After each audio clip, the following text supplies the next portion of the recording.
Good evening. I am the Chevalier. I will be reading for anybody who needs a bedtime story but does not have anybody there to read for them. This is Bedtime Stories for Little People. This evening, before I begin again, I will also give a reminder for self-care. Please ensure before you lay down to listen to my voice and fall asleep that you have brushed your teeth, taken any medications or vitamins you need to, and had a nice glass of water before you settle in to fall asleep. Again, I will be reading from the Brothers Grimm. This evening, the first story I shall read is Hansel and Gretel. I hope you are all nice and tucked in and ready to be read to. Near a great forest, there lived a poor woodcutter and his wife, and his 2 children. The boy's name was Hansel, and the girl's name was Gretel. They had very little to eat or to drink, and once there was a great dearth in the land. The man could not even get a day's worth of bread. As he lay in bed one night thinking of this, tossing and turning and worried, he turned to his wife and said, "What will become of us? We can't even feed the children, and there is nothing left for us." "I will tell you what," said the wife to her husband. "We will take the children early in the morning into the forest, where it is thickest. We will make a fire for them. We will give them each a piece of bread, and then we will go to our work. We will leave them alone, and they will never find their way home again, and we shall be quit of them." "No, wife," said the man, "I cannot do that. I cannot find it in my heart to take my children into the forest and leave them there alone. Wild animals would soon come and devour them." "Oh, you fool! We will all 4 starve, and you better get coffins ready then." She left no peace until he consented. "But I really pity the poor children," said the man. The 2 children had not been able to sleep for hunger, and they heard everything their stepmother had said to their father. Gretel wept bitterly to Hansel. "It is all over for us." "Oh, do be quiet, Gretel," said Hansel. "Do not fret. I will manage something to save us." And as the parents had gone to sleep, he got up and he put on his little coat. He opened the back door and slipped out. The moon was shining very brightly, and there was white flint that lay about the house all around, and it glistened in the moonlight like pieces of silver. He stopped and filled his pockets as full as he could with all the pieces of flint that he could find. And then he went back into the house and said to Gretel, "Easy, dear little sister. Go to sleep quietly. God will not forsake us." And he laid himself down in bed as well. When the day was breaking and before the sun had risen, the wife had come and awakened the 2 children, saying, "Get up, you lazy bones. We are going into the forest and we are going to cut wood." She gave each of them a piece of bread and said, "This is going to be for your dinner. You must not eat it before then, for you will get no more."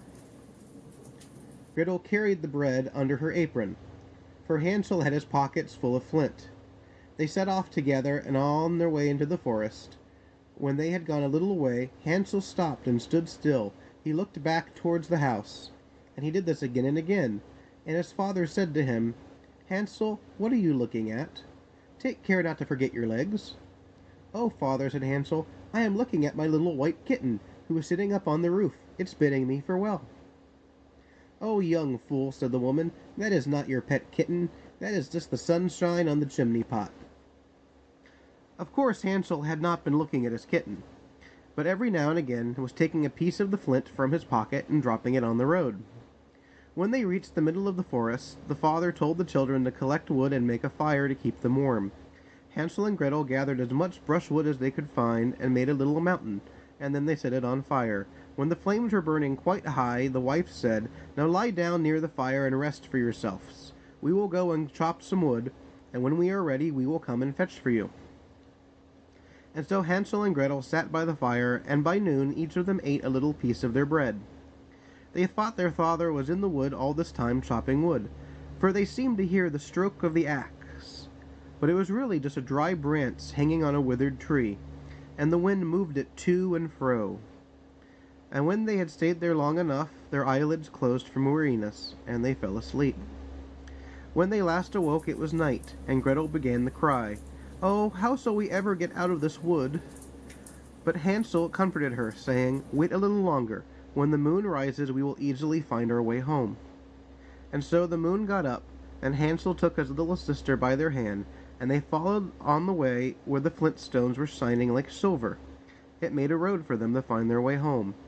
They walked all the night through, and by the break of day they finally found their father's house. They knocked on the door, and when the wife opened and saw that Hansel and Gretel were there, she said, "Oh, you naughty children! Why did you sleep so long in the wood? We thought that you were never coming home again." But the father was glad to see them, and it had gone to his heart to leave them. It had gone to his heart that have leaving left them in the wood alone. Not very long after that, there was a great scarcity in the lands again, and the children heard their mother say at night in bed to their father, "Everything is finished. We only can get half a loaf, and even after it is done, our tale will come to an end. The children must be off. We must take them even farther into the wood this time, so that they cannot be able to find their way back home again. There is no other way that we can manage." The man felt sad and in his heart, and thought it would be better to share one last morsel with the children. But the wife would not listen to nothing he said, and scolded him and reproached. He who must say A must say B too, and when the man has given in once, he will give in a second time. But children were not asleep, though. They heard all of this talk once again, and when the parents had gone to sleep, Hansel got up to go out and find more flint stones, as he had done before. But the wife had locked the door this time, and Hansel could not get out. He comforted his little sister, saying, "Oh, don't cry, Gretel. Go asleep, and God will come to us." Early the next day the wife had come and pulled the children out of bed. Each of them she gave a very small piece of bread, even less than before, and on their way to the wood Hansel crumbled his bread in his pocket, and stopped every now and again to throw a crumb on the ground. "Hansel, what are you stopping behind and staring for?" said the father. "Oh, I'm looking at a little pigeon sitting on the roof. It's saying goodbye to me," said Hansel. "Oh, you fool," said the wife. "That is no pigeon. That is the morning sun shining on the chimney pots." Hansel went on as before, and strewn the breadcrumbs all along the road. The woman led the children very far into the forest, where they had never been before in all their lives. And again they made a large fire, and the mother said, "Sit here, you children, and when you are tired you can go to sleep. We are going to go into the forest and chop for wood for the evening. When we are ready to go home, we will come and fetch you." And so when noon came, Gretel shared her bread with Hansel, and then they went to sleep. And the evening passed, and no one came for the poor children. When they awoke, it was very dark at night, and Hansel comforted his little sister, said, "Wait until the moon gets up. We will be able to see our way home by the breadcrumbs I left and scattered along it." And so the moon rose, and they got up, but they could not find no breadcrumbs, for the birds of the wood and field had all come and picked them up. Hansel thought they might still be able to get home just the same, but they could not. They went all day and night, from morning to evening, and they could not find their way out of the wood. They were very, very hungry, and had nothing to eat only but a handful of berries they were able to find and pick. And when they were so tired that they could no longer drag themselves along, they laid under a tree and fell asleep again. It was now the third morning since they had left their father's house, and they were trying to get back. But instead they only found themselves further and further into the wood, and if help had not come soon they would have starved. About noon they saw a pretty little snowbird sitting on a burrow, singing so sweetly that they stopped to listen. And when he had finished, the bird spread his wings and flew before. They followed after him until they came to a little house, and the bird perched itself on the roof. And when they came nearer and saw the house was built of bread, with a roof of cake, and windows were transparent sugar. "We must eat some of this. It will make a fine meal, and I will eat a piece of the roof, Gretel, and you can have some of the window. Take that, it tastes very sweet." And so Hansel reached up and broke a bit of the roof off, just to see how it tasted, and Gretel stood by the window and gnawed at it. And then they heard a thin voice call out from inside the house, "Nibble, nibble like a mouse, who is nibbling at my house?" And the children answered, "Never mind, it is just the wind." And then they went on eating, never disturbing themselves. Hansel, who found that the roof tasted very nice, took a great piece of it, and Gretel, who pulled out a large round window pane and sat down and began upon it. The door opened, and an aged woman came out leaning on a crutch. Hansel and Gretel felt very frightened, and they fell what they had in their hands. The old woman, however, nodded her head and said, "Oh, my dear children, how come you here? You must come indoors and stay with me. You will be no trouble." And so they took each by the hand and led them into her little house. And there they found a good meal laid out, milk and pancakes, sweet sugar, apples, and nuts. And after this she showed the two of them to two little white beds. Hansel and Gretel laid themselves down and thought they were in heaven. The old woman, however, her behavior was so kind, was a wicked witch, who lay in wait for children, and had built her little house on purpose to entice them. When they were inside, she used to kill and cook them and eat them, and then it was a feast day for her. The witch's eyes were very red, and she could not see very far, but she had a very keen scent like beasts, and knew very well when human creatures were near. She knew that Hansel and Gretel were coming, and she gave a spiteful laugh and triumphantly said, I have them, they will not escape me." Early in the morning, before the children were awake, she got up and looked around, and they were laying so peacefully with rosy cheeks, she said to herself, "Oh, what a fine feast I will have." She then grasped Hansel with her withered hand, and led him to a little stable, and there she shut him up behind the grating, and called and screamed as much as he could, but it was no good. And then she went back to get Gretel, who shook, crying, "Get up, lazy bones, and fetch some water and cook something nice for your brother. He is outside in the stable, and he must be fattened up. When he is nice and fat enough, I will eat him." Gretel began to weep bitterly, but it was no use. She had to do what the wicked witch bade her to do. And so the best kind of victuals were cooked up for poor Hansel and Gretel, while Gretel got nothing but crab shells. Each morning the old woman visited the little stable and cried, "Hansel, stretch out your finger, so that I might tell if you are fat enough." Hansel, however, would hold out an old bone, and the old woman, whose eyes were very weak, could not see what it was, and supposing it was Hansel's finger, wondered why it was that he wasn't getting fatter. When 4 weeks had passed, Hansel seemed to remain so thin she lost her patience, and could wait no longer. "Now then, Gretel," she cried to the little girl, "be quick and draw some water. Hansel, be fat or lean, tomorrow I will kill and cook him." Oh, what a grief for the poor little sister to have to fetch water, and the tears flowed from her eyes and cheeks. "Dear God," she prayed, "please help us," she cried. "If we have to be devoured by wild beasts in the woods, at least we would die together." "Spare me your laments," said the old woman. "They are of no avail." Early the next morning, Gretel had to get up to make the fire, and fill the kettle with water. "First we will do the baking," said the old woman. "I have heated the oven already, and kneaded the dough." She pushed poor Gretel towards the oven, at which the flames were already quite shining. "Creep in," said the witch, "and see if it is properly hot, so I can bake the bread." Gretel at once in, she meant to shut the door upon her, and let her be baked, and then she would have eaten her. But Gretel perceived her intention. "Oh, I don't know how to do it. How shall I get in?" "Oh, you stupid goose," said the old woman. "The opening is big enough, don't you see? I could get in myself even." She stooped down and put her head in the oven's mouth, and then Gretel gave her a push so hard that she went in. She shut the iron door and put on a bar. Oh, how frightfully she howled! But Gretel ran away and left the wicked witch to burn. Gretel went straight to Hansel, opened the stable, and cried, "Hansel, we are free! The old witch is dead!" And then out flew Hansel like a bird from its cage, as soon as the door had opened. Oh, they rejoiced, and they fell on each other, and they danced about, and gave hugs and kisses. And when they had nothing more to fear, they went over to the old witch's house. In every corner there was chests of pearls and precious stones. "This is something better than flint stones," said Hansel as he filled his pockets. Gretel, thinking also, was to carry some home as well, until her apron was full. "Now away we go," said Hansel. "If only we could get out of the witch's wood."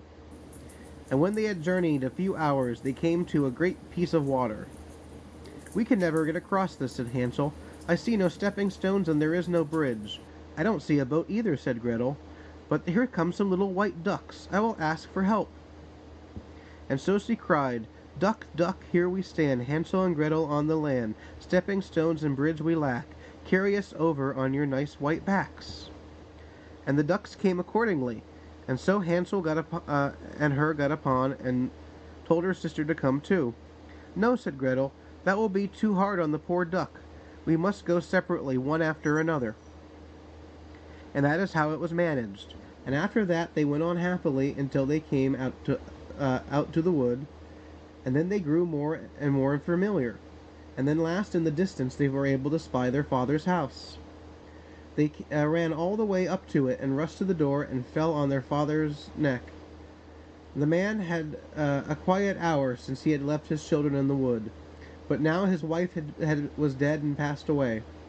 And when Gretel opened her apron with pearls and precious stones, and they scattered all over the room, Hansel took a handful after another out of his pocket, and then all care was at an end, and they lived great and joyous together, and they sang, "Sing, everyone, my story is done. Look around the house. Here runs a little mouse. He that catch her before she scampers in may make himself a far cap out of her skin." And that is the end of that story. Next I will read a rather short one, entitled "The Straw, the Coal, and the Bean." There lived a certain village, a poor old woman, who had collected a mess of beans, and was going to cook them. She made a fire on her hearth, and in order to make them burn better, she put a handful of straw, but when the beans began to bubble in the pot, one of them fell out, and lay, never noticed, near the straw which was already there. Soon a red-hot coal jumped out of the fire and joined the pair. The straw began first, and said, "Dear friends, how do you come here?" The coal answered, "I jumped out of the fire by great good of luck, or I would have surely met my death. I should have been burned to ashes." The bean said, "I too have come out of a whole skin, but if the woman had kept me in the pot, I should have been cooked into a soft mess like my comrades." "Nor should I have met with better fate," said the straw. "The old woman has turned my brothers into fire and smoke. 60 of them she took up at once, and deprived of their life. Luckily I managed the slip through her fingers." "What had we better do now?" said the coal. "I think," answered the bean, "that we have been so lucky to escape our lives, that we will join in good fellowship together, lest any more bad fortune happens to us here. We will go abroad to foreign lands." And the proposal the other two were pleased by. Forthwith they started on their travels. Soon they came to a little brook, and there was no stepping stone and no bridge, and they could not tell how to get to the other side. The straw came up with a good idea, and said, "I will lay myself across, so that you may go over me as if a bridge." The straw stretched himself from one bank to the other, and the coal, who was abhorrent in nature, quickly trotted over the new-made bridge. However, when he reached the middle, and heard the rushing water beneath her, she struck so with terror and stopped, and could not go further. And so the straw began to burnt, and broke in 2 pieces, and fell into the brook. The coal slipped down, hissing, as she touched the water, and gave up the ghost. The bean, who had prudently stayed behind on the bank, could not help but laughing at the sight, and not being able to contain herself, went on laughing, so extensively that she burst. And now she would have certainly been undone forever, if a tailor in his travels had not good luck to stop by and rest near the brook himself.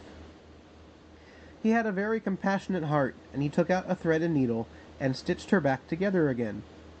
The bean thanked him in a more elegant manner, but as he had sewn her up with black stitches, All beans since then have a black seam.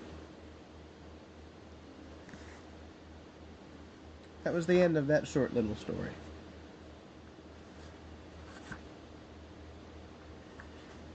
The next one I will read is entitled The Hare and the Hedgehog. This story, young folks, seems to be false, but it really is true, for my grandfather, when relating it always, used to say, "It must be true, my son, or else no one could tell it to you." The story is as follows. One Sunday morning, about harvest time, just as the buckwheat was bloom, and the sun was shining brightly in the heavens, the east wind was blowing warmly over a stubble field, and the larks were singing in the air. The bees were buzzing, and people were going all about in their Sunday clothes, the church. And all the creatures were happy, and the hedgehog was happy as well. The hedgehog, however, was standing by his door with his arms akimbo, enjoying a morning breeze, and slowly telling a little song to himself, which was neither better nor worse than songs which hedgehogs of the habit are singing on a blessed Sunday morning. But he was thus singing half aloud to himself, and suddenly it occurred to him that while his wife was washing and drying the children, he might very well take a walk into the field, and see how the turnips were doing. Turnips were, in fact, close beside his house, and he and his family were accustomed to eat them, for which reason he looked upon them as his own. No sooner than he had done, though, the hedgehog shut the door close behind him, and took a path to the field. He had not gone very far from the house, and was just turning around the sloe bush, which stands outside the field, to go to the turnip field, when he observed a hare, who had gone about his business of the very same kind, namely to visit the cabbages. The hedgehog caught sight of the hare, and bade him a friendly good morning. But the hare, who was on his way, a very distinguished gentleman, and frighteningly haughty, did not return the hedgehog's fair greeting, and said to him, assuming of the same time a very contemptuous manner, "How do you happen to be running here in the field so early in the morning?" "Oh, I am taking a walk," said the hedgehog. "A walk," said the hare, with a smile. "It seems to me that you are using your legs that you might use your legs for better purpose." This answer made the hedgehog furiously angry, for he could not bear any attack upon his legs, just because they are crooked by nature. And so the hedgehog said to the hare, "You seem to imagine that you can do far more with your legs than mine." "That is just what I think I can do," said the hare, "and I shall put it to the test." And that the hedgehog said to him, "I wager that if we run a race, I will outstrip you." "Oh, that is ridiculous for you to do with your short little legs," said the hare. "But for my part, I am willing, if you have such a monstrous fancy for it. What shall we wager?" "Oh, I'd say we should wager a golden bottle of brandy," said the hedgehog. "Done," said the hare. "Shake on it, and then we will come at once." "Nay," said the hedgehog, "there is no such great hurry. I am still fasting. I will go home first and have a little breakfast, and half past the hour I will come back to this place." Hereupon the hedgehog departed, for the hare was quite satisfied with this. On his way the hedgehog thought to himself, "The hare relies on his long legs, but I will contrive to get the better of him. He may be a great man, but he is still just a very silly fellow, and he will pay for what he has said." And so the hedgehog reached home to where his wife was. "The wife, dress yourself quickly so that you may go out into the field with me." "What is going on, then?" said the wife. "Oh, I have a wager with the hare for a bottle of brandy, and I will run a race with him, and you must be present." "Oh, good heavens," said the wife now. "Are you out of your mind? Have you completely lost your wits? What can you want to run a race against a hare?" "Oh, hold your tongue," said the hedgehog. "It is my affair. Don't begin to discuss things of the matter of men. Be off, dress and come with me." Oh, what the hedgehog's wife to do? She was forced to obey him, whether she liked it or not. And when they set out on their way, the hedgehog said to his wife, "Now pay attention to what I am going to say. Look you, I will make a long field course out of our race. The hare shall run from one furrow and I another, and we will begin to run from top. And now all that you need to do is to place yourself here, below the furrow. And when the hare arrives at the end of the furrow on the other side, you must cry out to him, 'I am here already.'" And then they reached the field, and the hedgehog showed his wife where to stand, and they walked up to the field. When he reached the top, the hare was already there.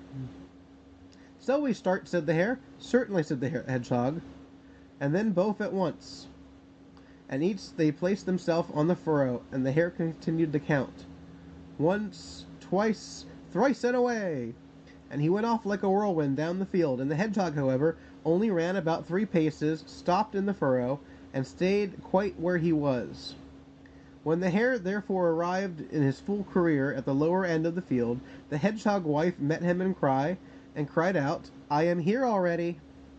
And the hare was shocked and wondered not a little. He thought it was the hedgehog himself who was calling to him, for a hedgehog and his wife look very similar, as the husband is the wife. The hare, however, thought to himself, "That is not done fairly," he cried. "We must run it again. Let us have it again." And once more he went off like a wind of a storm, so that he seemed to fly. But the hedgehog's wife stayed quite in her place. And when the hare reached the top of the field, the hedgehog cried to himself and again, "I am here already, hare." And the hare, however, quite beside himself with anger, cried, "I must be run again. We must have it again." "All right," answered the hedgehog. "For my part, we'll run as often as you choose." And so the hare ran 73 times back and forth. But the hedgehog was always seeming to outpace him. Every time the hare reached either the top or the bottom, either the hedgehog or his wife would always cry out, "I am already here." At the 74th time, however, the hare could no longer reach the end, but in the middle of the field fell to the ground, blood streaming from his mouth, and he lay dead on the spot. But the hedgehog took the bottle of brandy from the and called to his wife out in the furrow, and both went home together in great delight. And if they are not dead, they are living there still. This happened that the hedgehog made the hare run races with him until he died, and since time no hare has ever had a fancy of running paces against a hedgehog again. The moral of this story, though, firstly, is that no, however great he may be, should be permit to jest against one beneath him, even if he be only a hedgehog.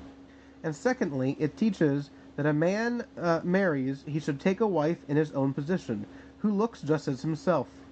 So whoever a hedgehog, let him see, so that his wife is a hedgehog also, and so forth.